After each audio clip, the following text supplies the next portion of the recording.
중요하게 생각하지 않는 시대에 살고 있습니다. 자기들은 교리를 좋아하지 않는다고 당당히 말하는 사람들도 있습니다. 이것은 아주 유감스러운 태도입니다. 성경 교리에 대한 강의나 설교는 한때 매우 일반적이었습니다. 그러니까 누구나 다 교회가 당연히 이 교리 공부를 했었는데 그 후에 비교적 보기 힘들게 되었습니다. 특별히 20세기, 21세기에 이르러는 매우 진귀해진 것도 사실 진귀해졌습니다. 특별히 우리 한국만 하더라도 이 교리 공부를 하는 경우는 거의 없습니다. 개혁주의적인 입장에 서서 성경을 가리키는 그런 교회들, 몇몇 교회들이 시도를 하고는 있습니다만은 굉장히 진귀한 광경입니다. 성경 교리 공부에 대해서 우리가 분명하게 정리해야 될 세 가지가 있는데요. 첫 번째는 교리 공부를 통해서 무엇을 하려고 하는가? 그 다음에 교리 공부를 어떻게 하려고 하는가? 그 다음에 교리 공부를 왜 하려고 하는가? 라고 하는 세 가지를 분명하게 정리해야 됩니다. 자, 성경 교리란 무엇입니까? 자, 아주 잘 정리하셔야 됩니다. 성경 교리라고 하는 말을 사용할 때에 그것이 의미하는 바는 성경은 이 부분이 중요해요. 성경은 어떤 진리를 가르치는 데에 특별한 관심을 갖고 있다는 사실입니다. 그러니까 성경을 읽을 때에 그냥 읽는 법은 없는 겁니다. 성경은 목적이 매우 분명한 책입니다. 성경에 나오는 모든 가르침은 특정한 목적을 위해서 계획된 것입니다. 성경은 교리를, 즉 성경이 강조하고자 하고 우리 모두의 마음에 새겨주고자 하는 특정한 진리들을 우리 앞에 보여주는 데에 관심이 있습니다. 그러니까 성경을 읽었는데도 아무런 일이 일어나지 않았다는 것은 잘못 읽을 겁니다. 성경은 분명한 목적을 가지고 기록된 말씀입니다. 자, 먼저 성경은 일반 세계사가 아닙니다. 자, 2000년의 긴 시간, 2000년의 긴 기간이 창세기에서는 단 11장에 다 들어가 있습니다. 창세기 1장부터 11장에 다 들어가 있습니다. 그래서 성경은 1차적으로 세계 역사에 관심이 없습니다. 성경은 다른 목적을 갖고 있습니다. 또 두 번째로 성경은 하나님이 행하신 모든 것에 대한 완전한 역사가 아닙니다. 잘 정리해 두셔야 됩니다. 일반 세계사가 아니고 하나님이 행하신 모든 일을 기록하는 것이 아닙니다. 하나님은 성경에 언급되지 않은 많은 일들을 행하셨습니다. 성경은 성경의 목적과 계획을 드러내는 데 도움이 되는 특정한 사실들만 골라서 기록했습니다. 예를 들어서 사복음서는 하나님의 아들이시며 우리 주님이시며 구세주이신 예수 그리스도의 완전한 전기가 아닙니다. 그러니까 예수 그리스도에 대한 모든 기록을 기록하는 것이 아닙니다. 복음서는 예수님에 대한 몇몇 진리를 제시하는 데에 관심이 있습니다.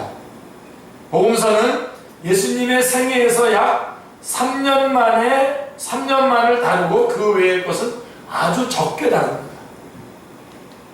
복음서에는 예수님의 탄생도 기록되어 있는 것이 사실이지만 주로 강조하고 있는 것은 예수님의 공생애, 즉 예수님의 나이 30이 되신 후에 일어난 일들입니다. 사도 요한은 그의 복음서에서 이것을 아주 분명하게 말씀하고 있는데요. 요한복음 20장 30절 31절은 요한복음을 기록한 목적이 나오는데 이것은 성경을 기록한 목적이기도 합니다. 예수께서 제자들 앞에서 이 책에 기록되지 아니한 다른 표적도 많이 행하였으나 오직 이것을 기록함은 너희로 예수께서 하나님의 아들 그리스도이심을 믿게 하려 하며 또 너희로 믿고 그 이름을 힘입어 생명을 얻게 하려 함이니라 말씀하고 있습니다. 예. 그래서 많은 기록이 예수에 관한 많은 기록이 있지만 특별히 이것만을 기억한 목적은 너희들이 예수님이 하나님의 아들이시고 그로 인해서 생명을 얻게 하려고 하는 목적을 가지고 이것을 기억했다는 것입니다. 사도 요한은 우리에게 우리 주님의 일생에 대한 정확하고 자세한 기사를 제시하지 않았습니다. 그는 하나의 목적을 염두에 두고 있습니다. 자, 21장, 요한복음 21장 25절인데요. 같이 읽겠습니다. 예수께서 행하신 일이 이외에도 많으니 만일 낱낱이 기록된다면 이 세상이라도 이 기록된 책을 두기에 부족할 줄 아노라. 예, 분명하게 말씀하고 있습니다. 자, 그 다음에 성경 세 번째, 성경은 어떤 말씀이냐, 무엇에 대한 것이냐, 구속에 대한 거대한 이야기입니다. 예, 이게 성경이 구속사라고 하는 것이죠. 성경은 구속에 대한 거대한 이야기입니다. 예, 그러니까 성경 전체의 이야기는 구속사, 구속에 관한 말씀인 것입니다. 그런 개념을 가지고 성경을 읽어야 됩니다. 성경은 본질적으로 구속에 대한 거대한 이야기입니다. 성경은 사람들이 죄를 지은 결과 하나님이 그들에 대해 하신 일의 역사이며 성경에 나오는 다른 모든 것은 사실상 이에 부수적으로 수반되는 것입니다. 그러니까 가장 핵심은 구속의 역사고 그 밖에 나오는 이야기는 다 그것과 관련된 그런 부수적인 것들입니다. 그래서 여러분 우리가 조심해야 될 것은 부수적인 것에 몰두하다가 전체적인 그림을 놓치셔서는 안 되는 거죠. 그래서 항상 구속의 역사라고 하는 것을 다 전제를 가지고 어떤 부분이든지 볼 수 있어야 됩니다. 성경은 하나님에 의한 그리고 하나님으로 말미암는 구속의 메시지를 우리가 이해하고 보고 믿을 수 있는 방식으로 제시하는 데에 관심이 있는 것입니다. 그러한 관심을 가지고 그러한 목적을 가지고 성경은 기록된 것입니다. 자, 그러면 우리가 교리들을 공부하는데 교리들을 여러 가지로 분류할 수가 있는데 그럼 어떻게 분류하냐? 몇 가지 교리들을 제시해 보겠습니다. 그래서 우리는 성경을 보면서 성경에서 제일 먼저 찾아야 되는 게 뭐냐면 성경론입니다. 성경 자체. 성경은 성경 자체에 대해서 뭐라고 말하고 있는가? 왜 우리는 성경에 주의를 기울여야 하는가? 왜 우리는 성경에만 국한해서 살펴보아야만 하는가? 절대로 성경을 넘어가면 안 됩니다. 예, 그래서 조심해야 될 것이 뭐냐면 요즘에 특별히 무슨 신사도 운동이라든가 이런 그런 직통계시를 받는다든가 하는 그런 문제들이 아주 굉장히 강력하게 대두되어 있는데요. 오직 우리는 지금 우리에게 주어진 이 하나님의 말씀, 성경 말씀에만 국한해서 모든 것들을 정리하고 그 안에서만 말하게 됩니다. 예, 주님께서 우리에게 주신 sufficient revelation입니다. 충분한 계시입니다. 충분한 은혜입니다. 그래서 우리는 성경에 국한해서 그 다음에 성경 자체에 대해서 우리에게 무엇을 가르치고 있는가라고 하는 이런 것들을 우리가 배워야 됩니다. 그래서 우리는 첫 번째로는 성경에 대한 이러한 질문으로부터 출발을 해야 됩니다.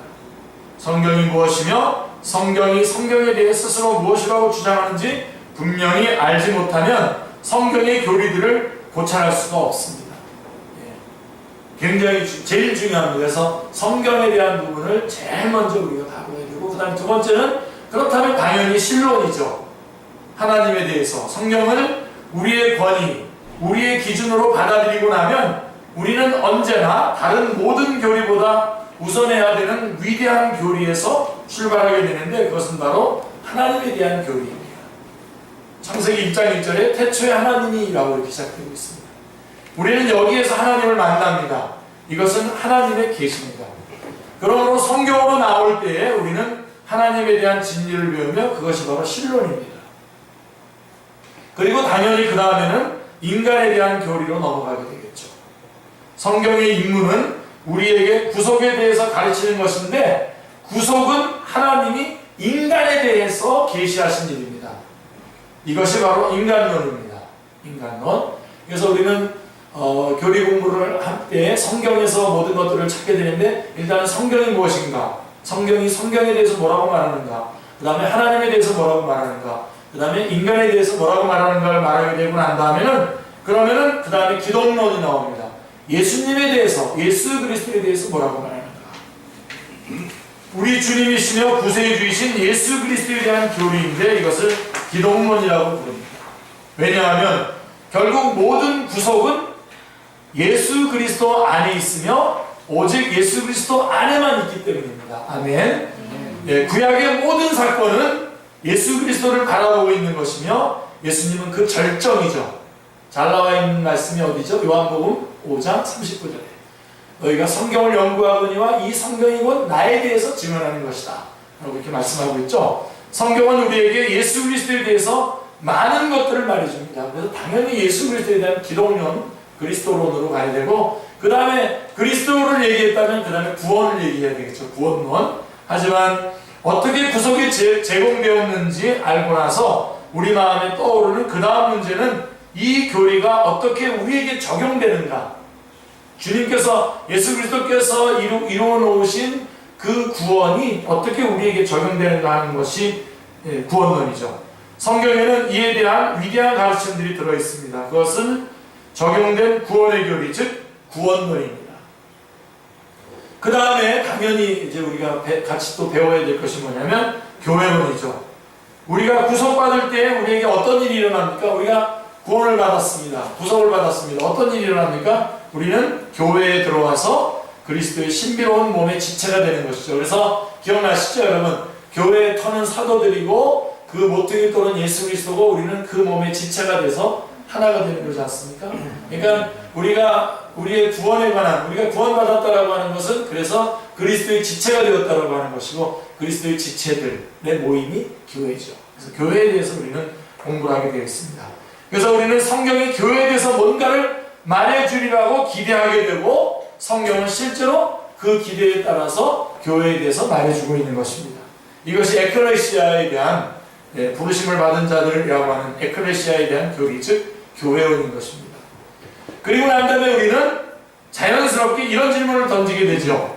여기에 구속받은 자들, 그리스도의 지체요 그의 몸된 교회의 지체인 우리가 있다. 무엇을 위한 일이며 우리에게 어떤 일이 벌어질 것인가? 우리는 어떻게 될 것인가? 성경은 이 점에 대해서도 우리의 궁금증을 풀어주고 있습니다. 성경에 종말론이라고 하는 마지막 일들에 대한 교리가 있기 때문입니다. 에스카탈로스라고 하는 모든 성경의 가르침은 우리를 웅대한 결정과 완성으로 이끌고 있습니다. 자, 몇 가지 결정적인 일들, 마지막에 될 일들이 아직 남아있으며 성경에는 그것에 대해서 많은 것이 기록되어 있습니다. 그래서 적어도 우리는 이렇게 7가지를 성경에서 쭉 찾아서 정리를 해가지고 있어야 됩니다. 여러분, 이런 것들을 정리해가지고 계셔야 다른 이단들이 와서 뭐라고 얘기하더라도 분명한 기준점을 가지고 분명하게 막아낼 수 있는 것입니다. 자, 그러면 어떻게 성경교리를 공부할 것인가? 우리는 성경교리를 공부하는 것이 무엇인지 잘 정의하고 마음속으로 분명히 정리하는 일에 주의를 기울여야 합니다. 이 부분에 대해서 많은 오해가 있기 때문인데요. 자, 먼저 교리 공부는 신학 공부가 아닙니다. 교리 공부는 그 범위를 성경이 말하는 것에만 국한시킵니다. 이거가 제일 중요한 겁니다. 그래서 뭐 어떤 사람이 벌떡 일어나가지고 성경이 아닌 말을 갖다 마치 일반적으로 이렇게 얘기하고 이러는 것을 우리는 받아들이지 않습니다. 우리는 오직 이 성경에만 국한하는 겁니다. 성경을 벗어나는 것에 대해서 별 관심이 없습니다. 우리는 알려고 하지도 않을 것입니다. 그런 부분에 대해서. 자, 그러면 신학 강의와 신학 공부와 교리 공부는 어떻게 다르냐? 같은 것이 아니죠. 신학은 더 넓습니다. 그러니까 성경이 말하고 있지 않는 것도 신학적인 그런 방법들을 통해, 그런 여러 가지 방법들을 통해서 공부할 수 있습니다. 먼저 신학에서는 하나님이 성경에서 자신을 제시하셨을 뿐 아니라 역사에도 계시하셨다는 말로 시작을 합니다. 그래서 성경이 그동안 기록했던, 그동안 일어났던, 역사에서 일어났던 하나님에 관한 일들도 신학은 다룹니다. 그러나 우리는 성경만 다루죠. 교리는 성경만 다룹니다.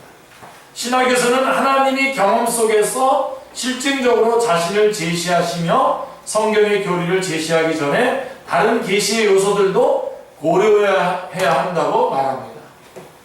신학은 당연히 성경도 포함하지만 그 이상의 것도 포함합니다.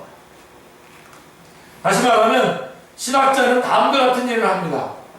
신학자는 성경으로 나아갑니다. 성경을 연구합니다. 성경의 교리를 추적하고 뽑아냅니다.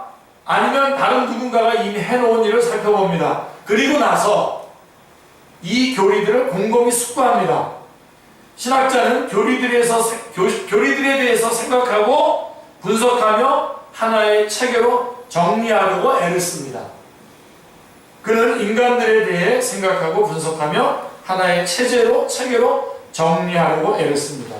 그는 인간의 생각과 사고인 철학을 도입합니다. 그러나 우리는 도입하지 않습니다. 예를 들면 우리 철학자 중에 한 사람이 그런 말 했지 않습니까? 예수님의 어머니 마리아가 어떻게 베들레헴까지 가서 그 먼 곳까지 가가지고 애를 낳단 말이야? 날 수가 있어? 말도 안 되지. 이렇게 말하죠, 철학자들은. 자기 생각을 얘기하지만 성경은 약속대로 미가서 5장 2절의 말씀대로 에브라의 베들레헴 땅에서 예수님이 태어나실 것이다라고 하는 것을 예언했고, 예수님은 호적하러 그 아버지 요셉과 마리아가 호적을 하러 베들레헴 땅에 갔고 거기서 예수님이 태어났다고 증언하는 것입니다. 끝입니다. 그렇게 말하고 끝이에요. 그런데 철학은 뭐 어떻게 하냐면, 그렇지만 내 생각으로는 이렇게 나가면 이제 그 철학으로 가는 겁니다. 성경은 그렇게 했다면 아멘 하고서 우리는 그렇게 믿습니다. 그러니까 성경이 말하라고 하는 것은 예수님께서 예수님의 아버지와 어머니가 그 이미 정언을 했기 때문에 다윗의 그 자손인 요셉이 자기의 고향으로 가서 호적을 해야 하기 때문에 결국은 그 무거운 몸을 이끌고도 호적을 하러 갈 수밖에 없었고, 마침 거기서 성경의 예언대로 거기서 예수님이 태어나셨다. 이렇게 성경은 얘기하고 있는 거예요. 근데 철학자는 이렇게 얘기하지 않죠. 철학자는 그렇지만 어떻게 그게 가능하냐, 인간이 임신한 사람이 어떻게 그렇게 먼 곳까지 갈 수 있냐. 그게 김영옥 씨 같은 사람이 하는 얘기 아닙니까? 굉장히 그런 발언은 더 인기가 있지만 우리는 그런 인기 있는 발언에 관심이 없습니다. 예수님이 그렇게 가셨고 성경은 예언대로 성취되었고 그 다음에 지금도 예언된 말씀은 성취될 것이다. 우리 그렇게 받아들이는 거죠. 그래서 이 모든 것을 한데 결합해서 이런 것들 막 조금 전에 말했던 것들을 쭉 결합해가지고 성찰한 결과 마지막 산물이 바로 신학인 것입니다.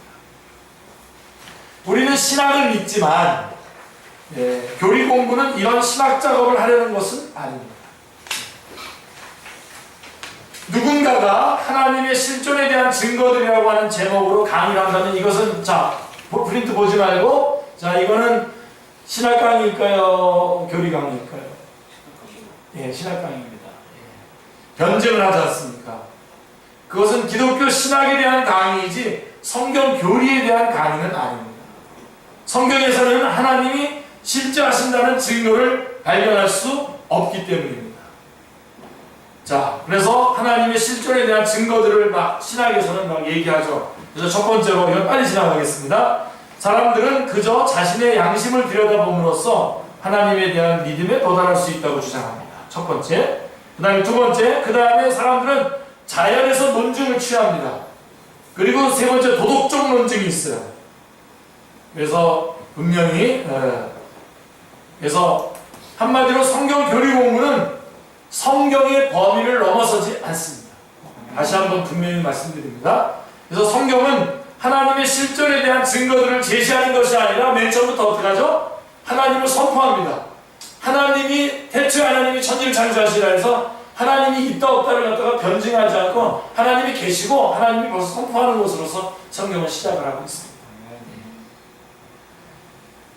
그 다음에 두 번째로, 성경은 신학 공부가 아니고, 교리 공부는 신학 공부가 아니고, 두 번째로 교리 공부는 변증학과 다르습니다. 다음 페이지로 넘어갑니다. 우리는 교리들을 변호하려고 하는 시도도 역시 하지 않을 것입니다.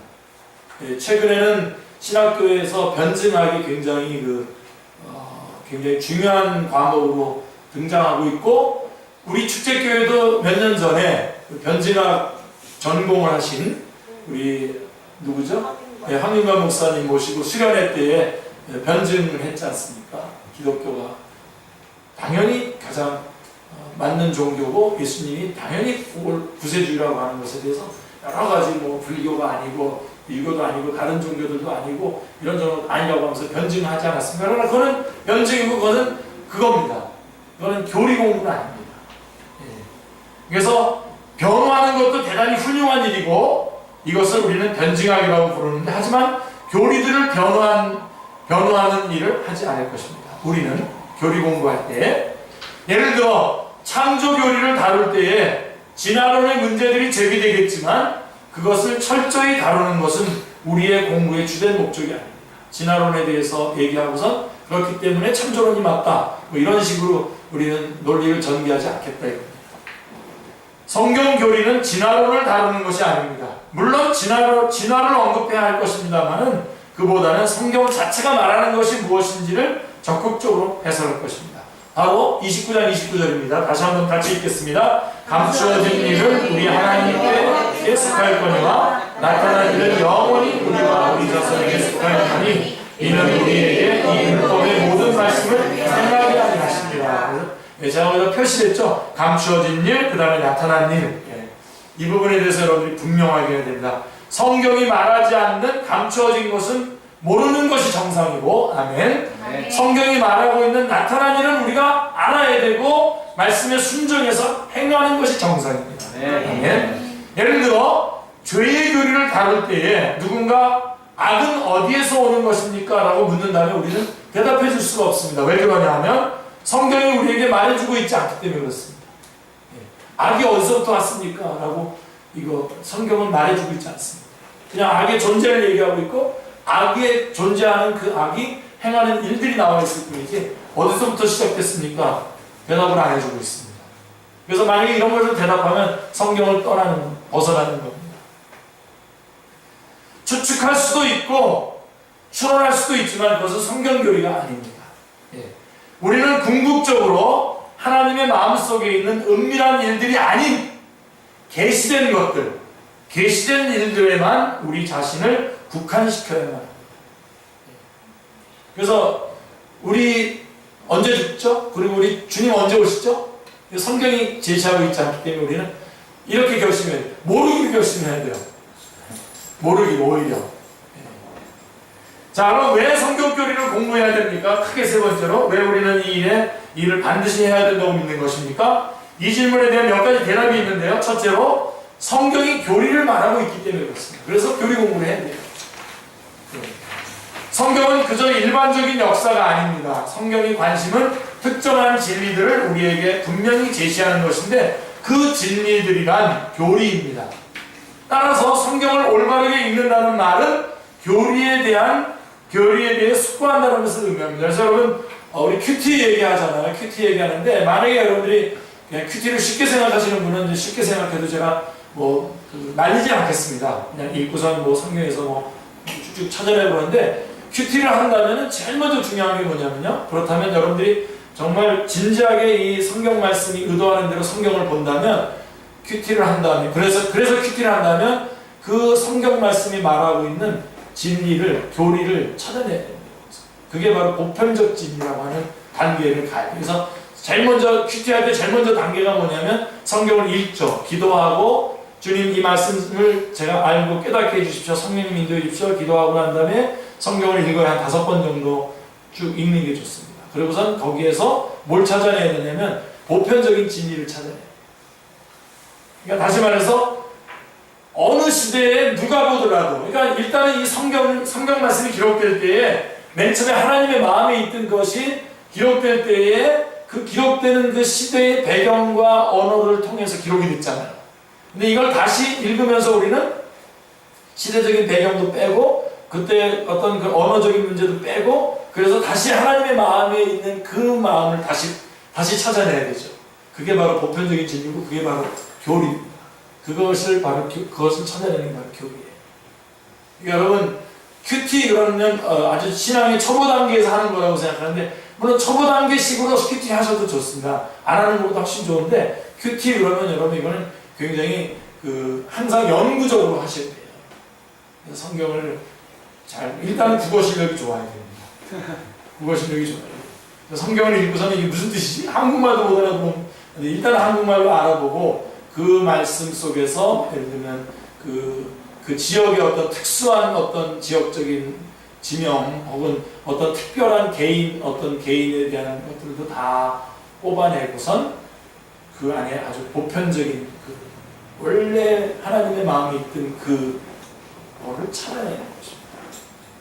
굉장히 중요한 싸움이 되겠죠, 그죠? 예. 그래서 여러분들이 그 다른 언어에 또 익숙하시면, 예를 들면 영어를 또 잘하시면 영어 성경도 보시고, 또 중국어 잘하시면 중국어 성경도 보시고, 또 중국어 성경을 보니까 참 좋게 뜨거든요. 보니까 뜻 글자이기 때문에 굉장히 의미를 더 자세히 알 수 있도록 이렇게 되어 있는데, 또 그다음에 뭐 일본어로 되어 있었던가, 혹은 뭐 영어 성경이라도 여러 다양한 번역들을 통해서 이렇게 보시는 게 좋죠. 그래서 성경을 올바르게 읽는다라고 하는 말은 교리에 대해 숙고한다는 것을 의미하는 것입니다. 성경은 우리 자신이 이 교리를 이해하기를 원합니다. 그래서 다시 말하면 내가 성경을 대단히 잘 알 수 있으나 그 교리들을 이해하는 것이 얼마나 중요한지 깨닫지 못한다면 성경에 대한 내 지식은 내게 전혀 쓸모가 없는 것입니다. 그래서 교리로 그 교리를 우리가 이해하기를 원하셔요. 성경 자체가.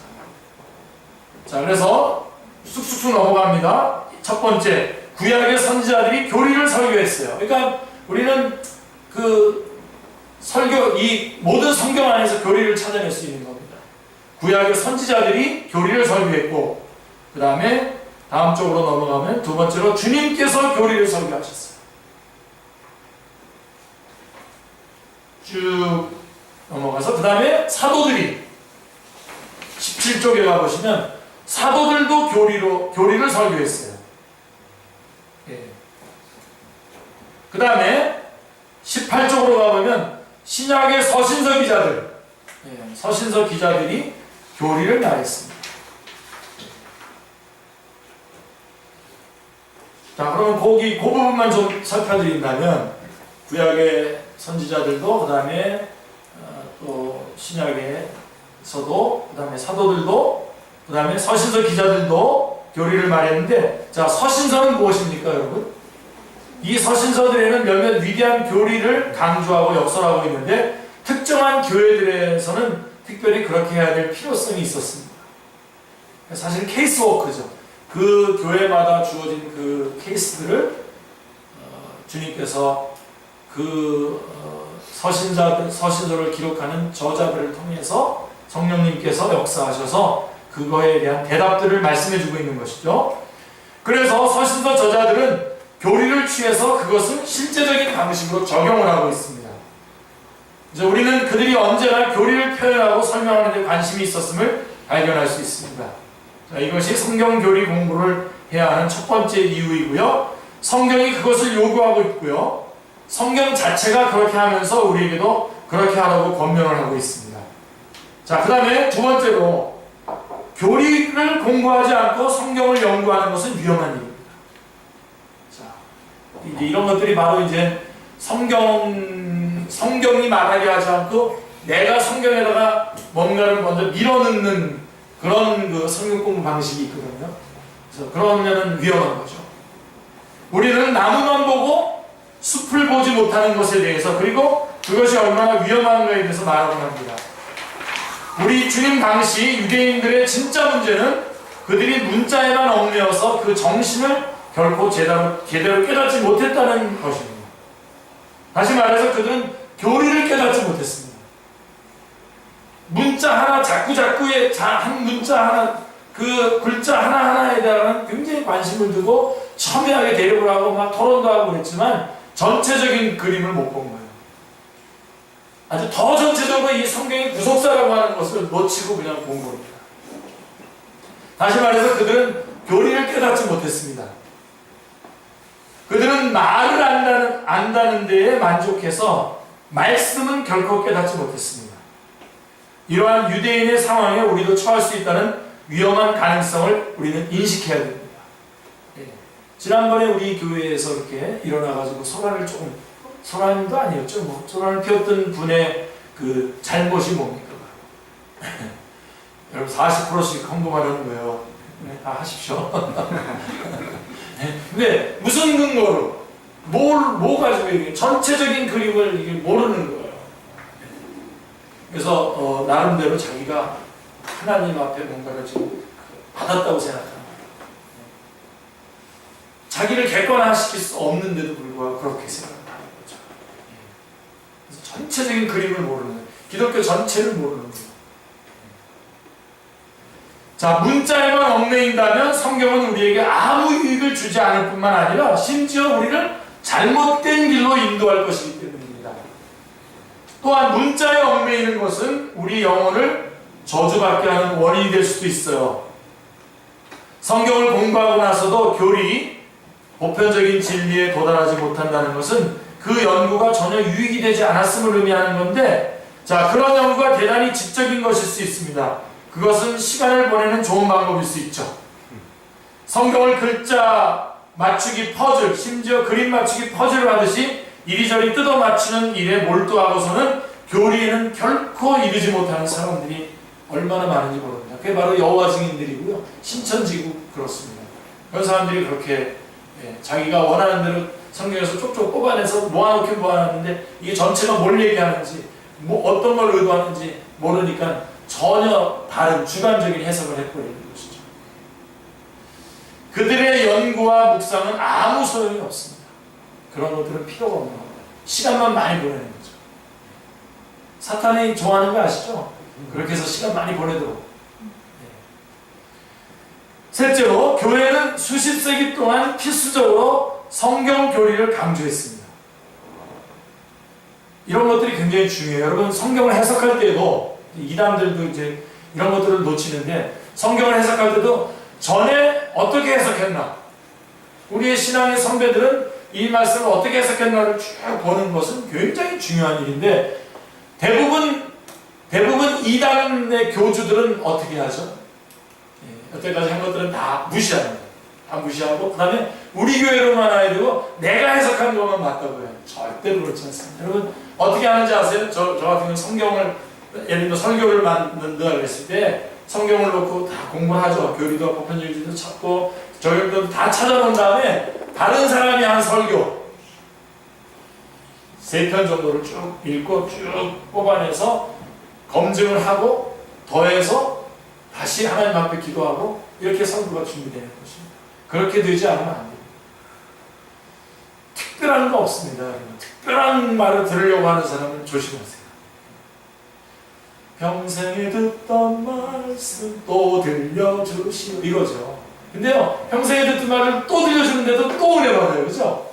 네, 또 은혜 받는 거라고요. 네. 예수님이, 지난번에 제가 어떤 청년부 수련회를 인도하러 갔는데, 연합수련회인데 인도하러 갔는데, 거기 진행하시는 분이 제가 예수님의 구원에 대해서 설교를 했어요. 우리가 다 죄인이고 예수 믿어야 되고 구원받아야 되고, 그랬더니 와서 조금 불만스럽게 저한테 부탁을 하는 거예요. 그런 얘기 말고 좀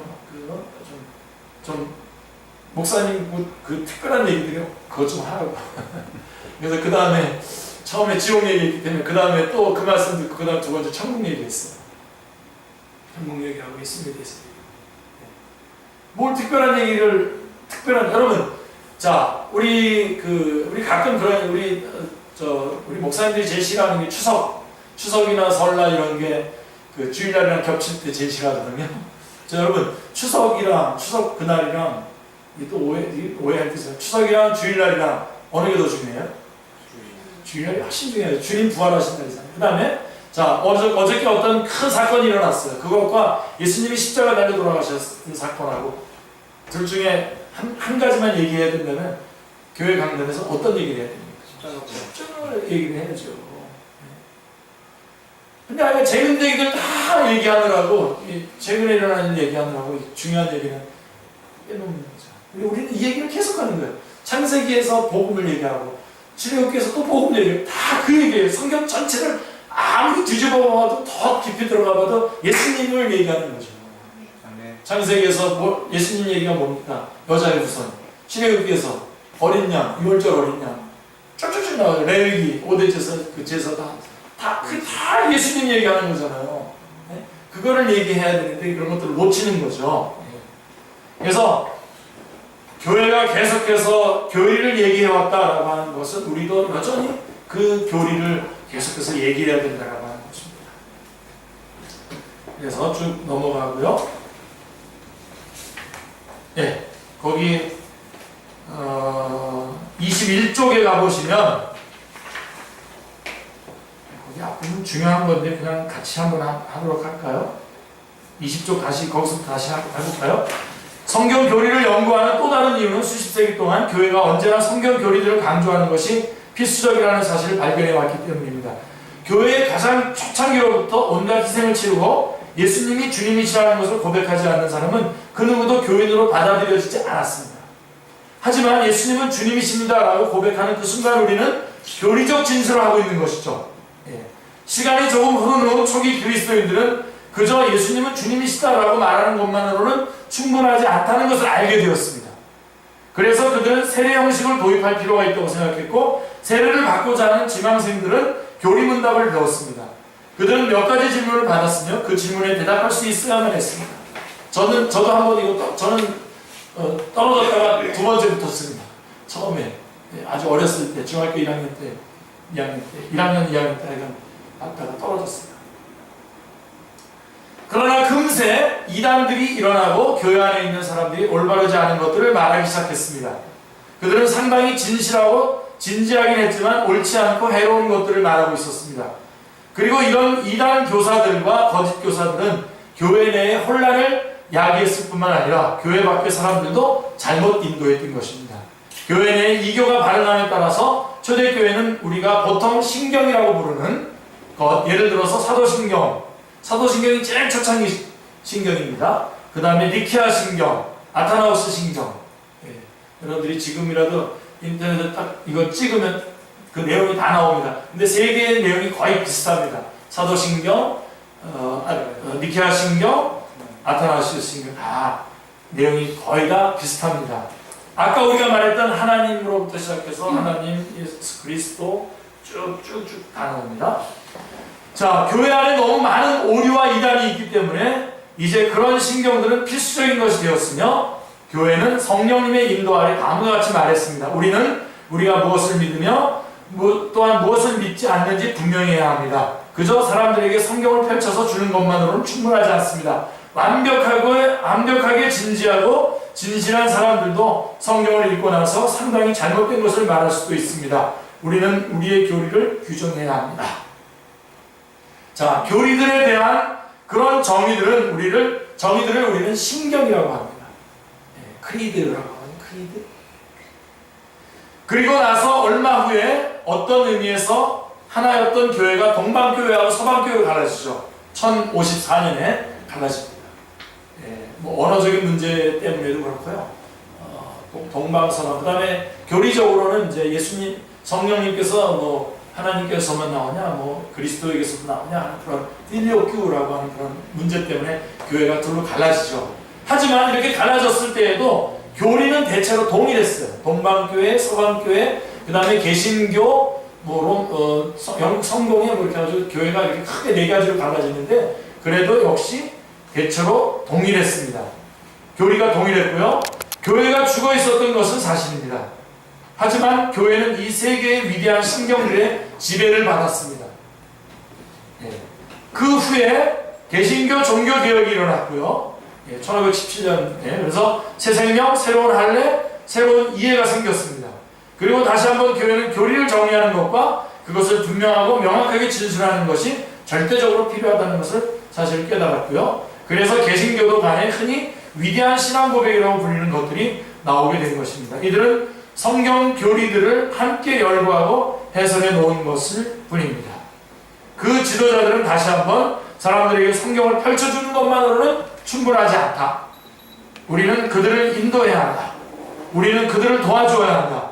그들은 길을 잃기 쉽기 때문에 우리가 하나님에 대한 어떤 것을 믿고 어떤 것을 믿지 않는지를 말해주어야 합니다. 그리스도에 대해, 교회에 대해, 그 외의 다른 것들에 대해 말해주어야 한다고 말했습니다. 그러니까 산에 올라가서 나 혼자서 성경 연구하겠다. 안 되는 거예요. 안 되는 거예요. 교회의 전통과 이런 것들을 꼭 여러분들이 꼭 같이 갖추셔야 됩니다. 17세기 웨스트민스터에서 작성되었던 웨스트민스터 신앙고백으로 불리는 위대한 신앙고백이 있는데요.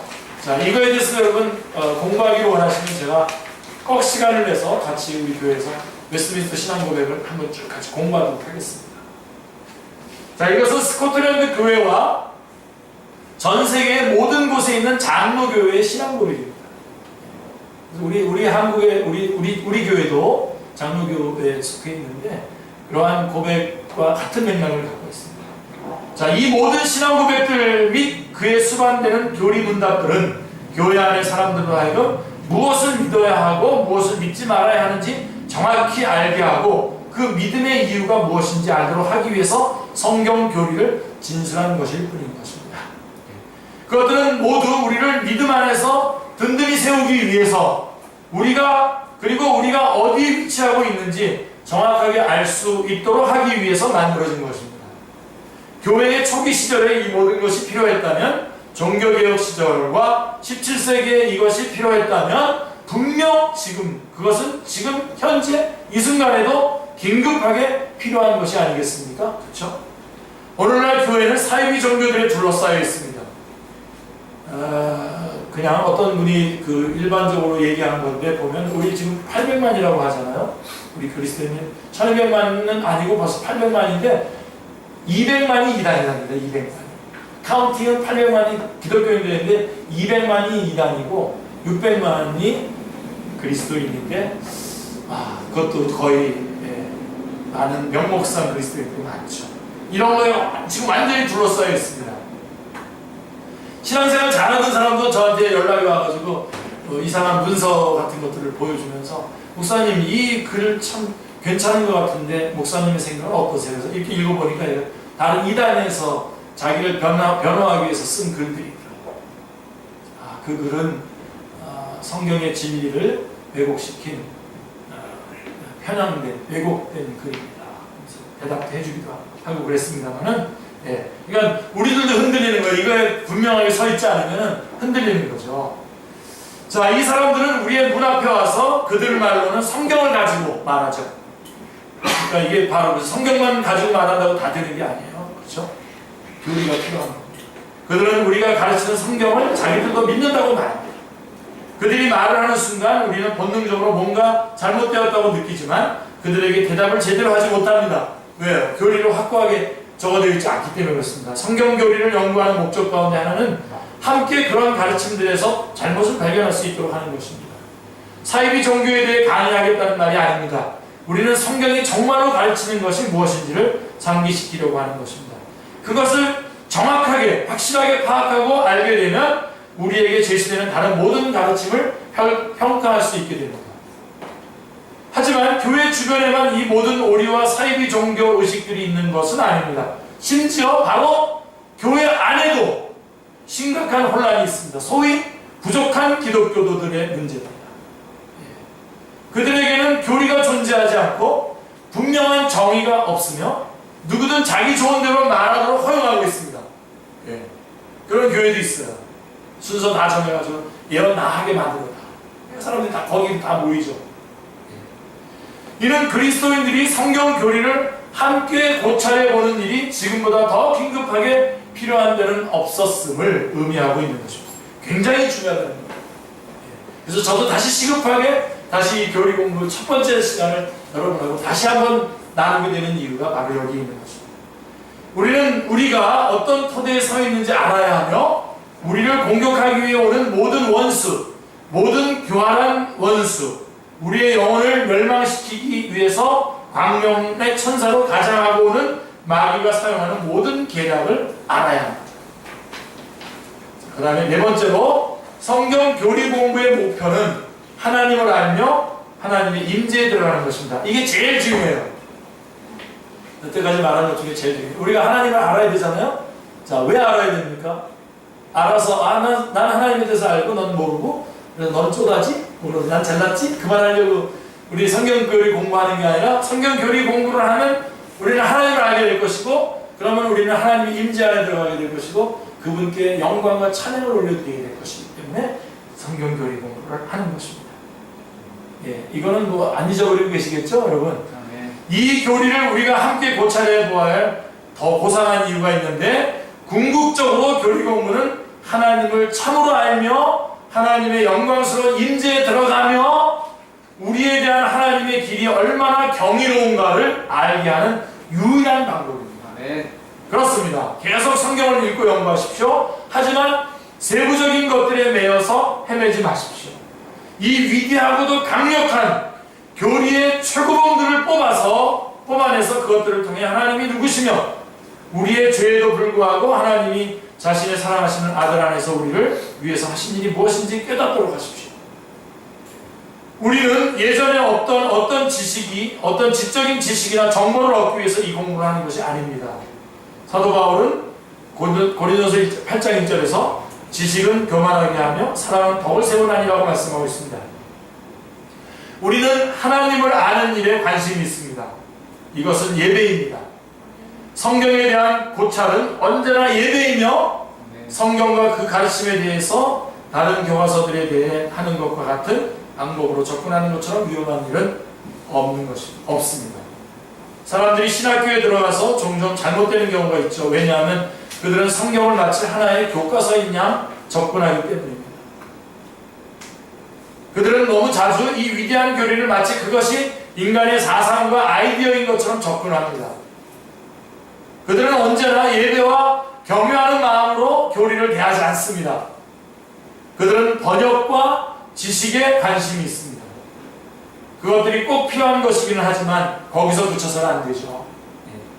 성경의 교리는 연구 주제가 아닙니다. 우리는 교리를 알기를 소망해야 하지만 그 이유는 그것을 배운 후 그 지식으로 교만해지거나 지적 흥분을 느끼려고 하는 것이 아니라 위대하신 하나님의 영광을 이전에는 알지 못했던 더 온전한 방식으로 알아보게 됨으로 인해서 하나님께 예배와 찬양과 경배로 더 가까이 나아가고자 하는 것이 되어야만 합니다. 할렐루야. 하나님이 우리로 하여금 이 일을 할 수 있도록 하시고 이 교리로 인해서 우리 모두가 오직 한 분이신 참되고 살아계신 하나님과 그의 보내신 자 예수 그리스도를 알게 되기를, 그리고 그 결과 우리 모두가 소생하게 되기를 기도합니다. 그리하여 또한 우리 및 우리와 같은 사람들을 통해 모든 교회가 소생하고 우리 가운데 하나님의 영광스러운 능력이 나타나는 것을 다시 한번 목도하기를 소망합니다. 분명하게